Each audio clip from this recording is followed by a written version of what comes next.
이번 시간에는 패스파인더 속에 숨겨진 기능 컴파운드 쉐이프에 대해 알아보겠습니다. 아마도 명칭이 컴파운드 패스와 유사해서 헷갈릴 수 있는데요. 컴파운드 쉐이프는 조금 다른 기능입니다. 그럼 바로 한번 알아보겠습니다. 만약에 이런 초승달 형태를 만든다고 할 때 다양한 방법이 있겠지만 가장 대표적인 방법은 쉐이프 빌더 또는 패스파인더가 있습니다. 그러면 먼저 쉐이프 빌더를 한번 알아보겠습니다. 동그라미 두 개로 간단하게 만들 수 있겠죠. 단축키 L 눌러서 엘립스 툴을 선택해 주시고요. 이렇게 정원을 그려줍니다. 그런 다음 이 원을 Alt, Shift 드래그로 이렇게 복제를 해주시고 크기를 조금만 줄여주실 때 Shift 눌러줍니다. 그 다음 두 개의 도형을 위치를 좀 잡아주시고요. 다시 모두 선택해서 쉐이프 빌더 툴, Shift M 눌러서 쉐이프 빌더 툴을 선택해 주신 다음에 Alt를 누른 상태에서 이 부분을 이렇게 드래그 해주시면 이렇게 간단하게 초승달의 형태를 만들어낼 수가 있겠죠. 그런 다음 색상만 지정해 주시면 이렇게 완성이 되네요. 자, 그러면 패스파인더를 한번 알아보겠습니다. 자, 패스파인더를 활용하게 된다면 마이너스 프론트 기능을 활용해서 이를 간단하게 만들 수가 있겠죠.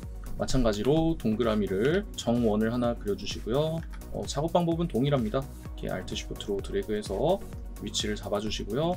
크기도 좀 줄여주시고, 자, 이런 다음 두 개의 도형을 모두 선택해서 패스파인더의 마이너스 프론트 버튼, 얘를 가볍게 눌러주시면 결과물이 동일하게 나타나게 됩니다.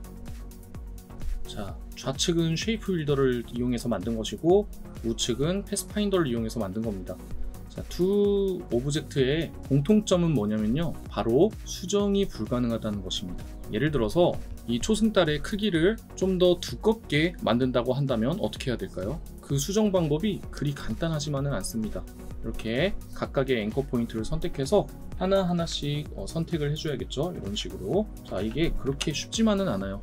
그래서 만약에 두껍게 한다 그러면 다시 만들어야 되는 상황이 발생할 수 있습니다. 디자인을 할 때 이제 항상 고려해야 하는 점은 바로 이렇게 갑작스러운 수정 요청에 대비를 해야 한다는 것인데요. 끝날 때까지 끝난 게 아니다 라는 말을 떠오르게 만들죠. 자, 이럴 때 이것을 해결해 줄 수 있는 것이 바로 컴파운드 쉐이프입니다. 자, 그럼 컴파운드 쉐이프에 대해서 한번 알아보도록 하겠습니다.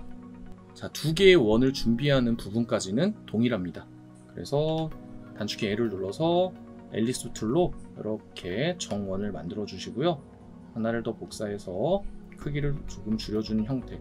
자, 이 형태로 만드는 것까지는 똑같아요. 자, 여기까지는 똑같은데요. 얘네들을 모두 선택해서 패스파인더에 마이너스 프론트를 사용했었죠.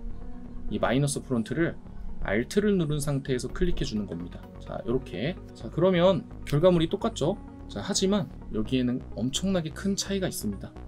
구멍을 뚫기 위해서 사용된 도형이, 원본이 그대로 보존되어 있다는 뜻이죠. 그래서 만약에 클라이언트의 요청이 만약에 초승달을 좀 더 얇게 만들어 주세요 라는 요청이 들어왔다면 여기에서 이제 이 다이렉트 셀렉션 툴로 이 구멍을 뚫기 위해 사용된 도형을 선택하고요. 크기를 조금 더 키워 주시면 좀 더 얇은 초승달의 형태로 바꿀 수가 있겠죠.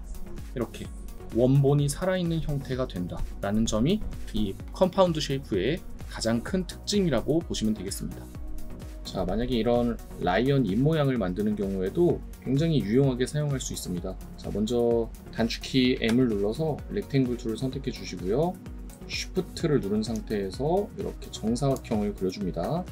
그런 다음 11시 방향과 7시 방향 그리고 5시 방향에 있는 코너 위젯을 다중 선택해 주세요. Shift를 누르고 선택하시면 되죠.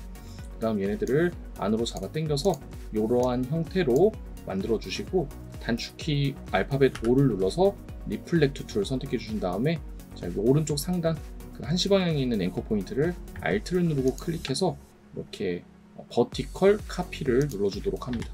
자, 됐죠? 그 다음 두 개의 도형을 안쪽으로 이렇게 포개어 주신 다음에 자, 두 도형을 모두 선택하시고 패스파인더에 유나이트 버튼을 누를 때 Alt를 누르고 클릭하시면 만들 수가 있게 됩니다.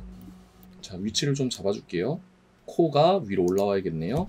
자, 만약에 지금 이 입 모양의 거리가 마음에 들지 않는다 그러면은 다이렉트 셀렉션 툴을 이용해서 얘를 좀 벌려 주시거나 안으로 넣어 주시거나 이렇게 자유로운 수정이 가능해지는 겁니다.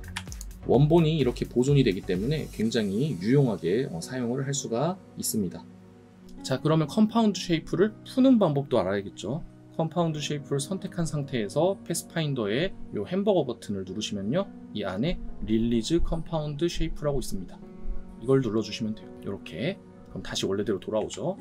자, 그런데 만약에 완성된 형태, 지금 이 상태는 원본으로 우리 디자이너들이 언제든지 수정할 수 있는 상태로 보존할 수 있다는 장점이 있다면, 실제로 클라이언트한테 파일을 넘길 때는 원본 상태가 아닌 완성된 상태로 보내야겠죠. 패스파인더 패널에 익스펜드라는 버튼이 있습니다. 자, 이 익스펜드 버튼을 눌러주시면 완성된 상태로 변하게 됩니다.